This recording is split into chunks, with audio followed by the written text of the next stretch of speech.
here for the armor. I want my armor that you got from Cobb Vanth back on Tatooine. It belongs to me.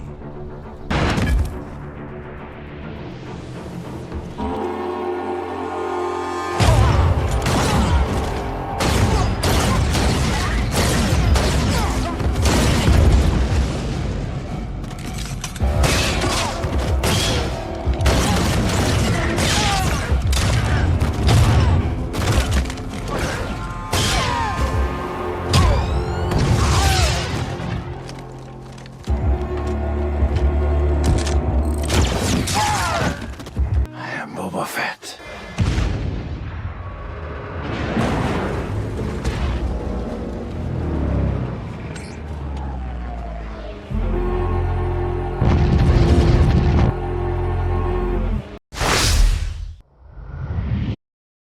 Hello and welcome to another Ouroboros review. Today we'll be doing the Black Series Boba Fett helmet.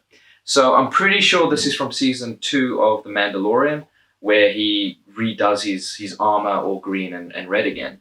The only reason why I think that is because this guy does not have the scratches that appears in the first episode of the Book of Boba. Yeah, it's that I'm that kind of nerd. But this is not the first Black Series helmet I've gotten. I had Kylo Ren's a while back, but yeah, let's see if this is as disappointing as the Kylo Ren. Alrighty, so here we have the box. The box art is really cool. There's not much they could have done with it because it is just a helmet.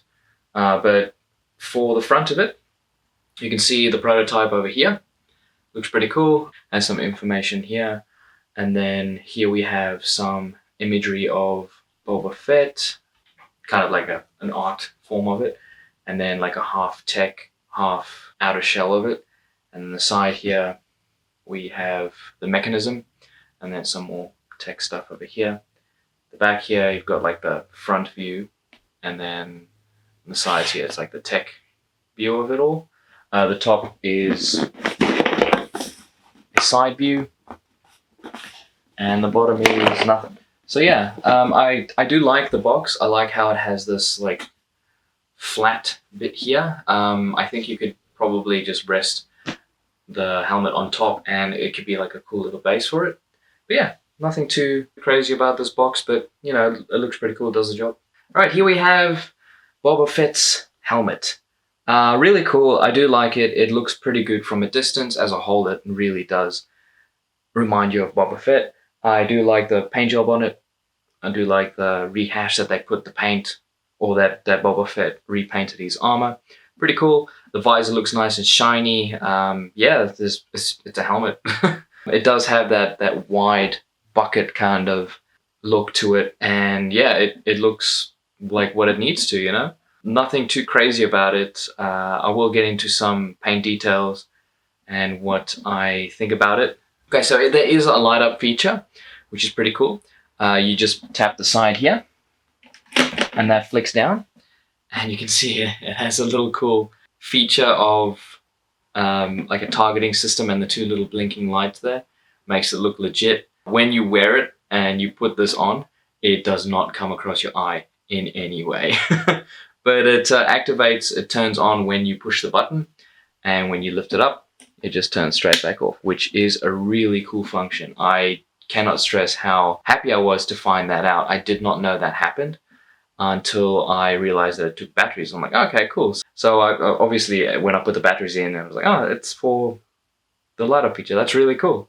But yeah, let's get into some paintwork and detail, shall we? All right, so here we have a little bit of paint detail. You can see when the light kind of hits it at that right angle, you can see like these little paint chips that he just painted over his mask. I'm pretty sure either it's the original paint that was on it before, that kind of when you paint over something, it leaves that residue of where the previous paint used to be. Or it's the very slight damage that the Snarlack pit made on the helmet with the stomach acids, which is pretty cool. Yeah, you can see there's small details here, of this weird symbol here, of obviously the orange little marks there. I don't know what they're for. I should really look that up. But yeah, it looks like these guys here have been hand painted on. Kind of looks very amateur, I suppose. But you can see the nice shine of the silver on the paint chips over there. Looks pretty cool. I kind of wish they did a little bit more. It looks weathered from a distance, but when you look closely, it just looks like it's been painted on, which kind of sucks. But yeah, it looks good. And then obviously it has different greens and stuff like that. You can see there's some dirt all through it here. Same with most of the areas. They have like a slight dirt look to it. I like the little trail of rust or whatever this is. And then you can see more dirt here and a hell of a lot more on this cream piece here. So this is the button that you push. You just push this long button here and it flicks down. Pretty cool. I'll show you what the side looks like in a bit. But yeah, the back here, there's a lot more dirt and grime. And then these holes here are actual holes you can like see through. I'll show. No, you won't show. The real vent bits here that help you breathe when you have the mask on, which is pretty cool. But yeah, that's about it really. And then we have the very awesome innards. Alright, so here we have the inside, and it's all decked out, and that's one of the coolest parts about this helmet is that they actually put an inside. The Kylo Ren did not have this at all, and this really impresses me. You can see the visor's quite it's kind of weird plastic that doesn't really, it's not like clear. You can see like there's a small ripple effect there. But yeah, it looks pretty cool. I do like the little inside there. It kind of looks like sparkling stars, but it's just like a whole bunch of little dots, little pitted holes. You can see the dent from the inside there, in the corner there, and that this bit here is obviously the mechanism to wrap it around your head. It is a lot smaller than I need it to be. I don't even use this strap here because I guess my head is too big. But yeah, you can see all the different mechanisms through it all. It looks really cool. And these little bits here are like a kind of molded rubber almost. It's not as comfortable as it looks, but just the fact that it is a little bit of a different texture looks really good. You could have molded this out of the same hard plastic here. The inside, I feel like they could have done a little bit better with the paint work, but at the same time, they didn't need to put that in at all. So that's pretty cool. But yeah, let's have a look at this aiming mechanism, shall we? So as you can see, it's just like a piece of plastic with a little bit of raised detail. So when the light shines all around it, it illuminates those inside bits there, which is pretty cool. It looks alright, it looks decent. Kind of wish they did a little bit better with that visor, maybe having maybe a red sight there or something, I don't know. But the fact that it's there is really cool. Like I said, the Kylo Ren didn't have any of this kind of stuff. It had a mechanism that changed your voice that sounded awful.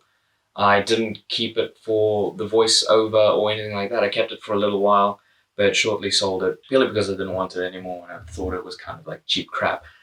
This is kind of the same material still. It's kind of like a cheapy plastic, you can hear that. But it seems like they're taking a lot more care for what it is, and I do appreciate that, but it still doesn't justify the price tag for it, I don't think. But I do have something to show you guys in the future. I haven't done it yet, but stay tuned to the video. But yeah, like the Kylo Ren helmet, it has similar plastic, similar paint details. I think the paint details on this is a little bit better. Like all the dirt and grime on this is a little bit better, but it's still like a same kind of cheap shit plastic, as well as the visor is the same kind of translucent, wavy plastic, and the paint details when it comes to the battle damage is about the same. But yeah, it looks alright. It looks pretty cool. I do like that they put a little bit more effort into it. If I do end up changing the paint, I will show you guys, but for now, I don't think I will, purely because I'm going to do something to it. I'm going to take it somewhere, and there's a reason why I don't really want to mess with it, keep it authentic. So, without further ado, here is the surprise that I would like to show you guys. Alrighty, day 2 of recording this review, and I'm not too sure you guys have picked up a difference yet, but yes, I did get this signed by Morrison himself, Boba Fett the actor, who also played Jango Fett, and pretty much every single clone. Yeah, and I hope you guys appreciate the fact that I'm doing this in 2 parts so that you guys can see the signature there. It was really cool to meet him. I only found out that he played in the Warriors not too long ago, or once we were Warriors. Overall, I think this is a really nice piece. I'm not going to lie, I purely got this because I wanted to get it signed. I was going to get a pop sign, but I was like, you know what?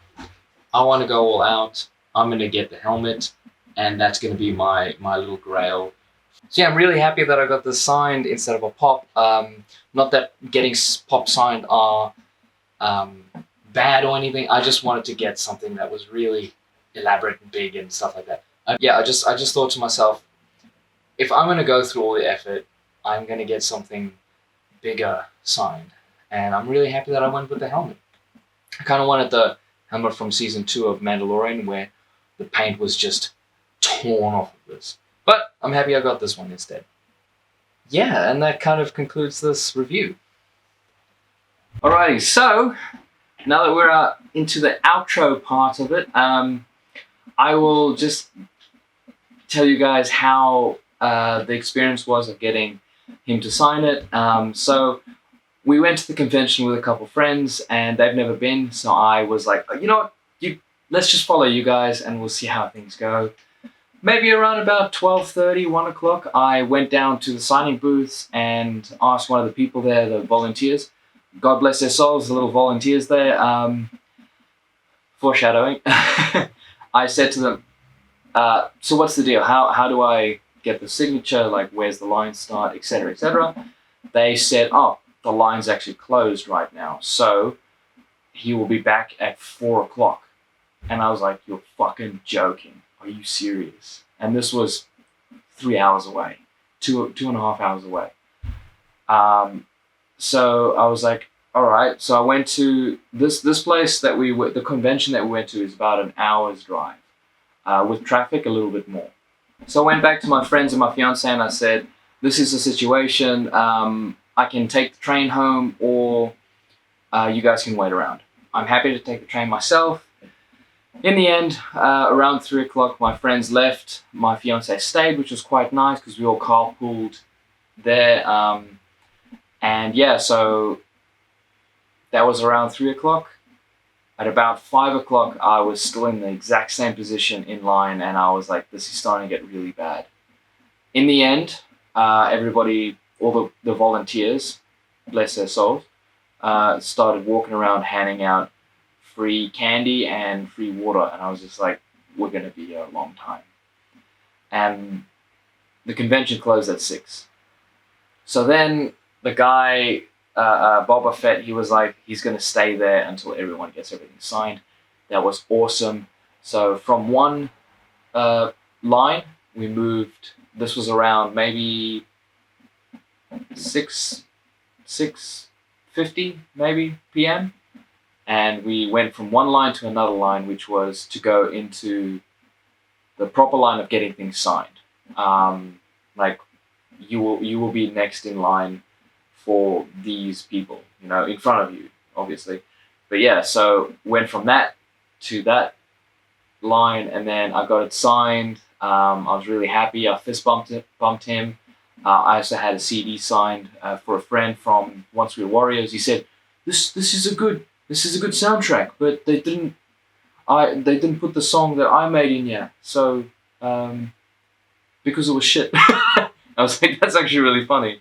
Yeah. So after that, we went from the waiting line to the line to get something signed, and then the authenticity line.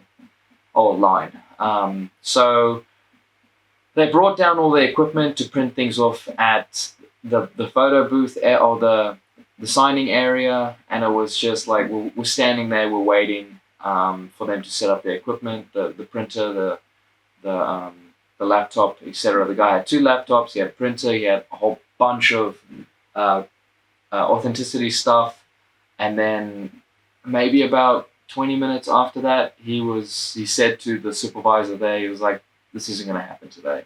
What we can do is you can take their information and they can come get it at the next convention, either Gold Coast or Brisbane, or we can have it posted to them." So in the end, we left at 20 to 8. We got home at around about 9 p.m., just after 9 p.m., grabbed some dinner on the way. So we left here at 9 and we came back just before 9 at the earliest. It was pretty hard to do. When I went to go get Stan Lee's signature, it wasn't as bad. They really should have gauged how many people bought the tickets to get something signed. But in the end, I got it signed. And one of the big things is for you guys. I'm really happy to bring this review to you and the story to you. Get to your lines of the popular characters as soon as you can, especially in Australia. But yeah. Alrighty, I have no idea if you can hear me through this, but I just want to say thank you all for listening to my story. If you bared through all of that, thanks very much. Leave a like, leave a comment. What do you think? Did you guys go through similar if you were in Australia and Gold Coast at the same time? If not, that's okay. But I just wanted to say thank you all for tuning in, and this is the way.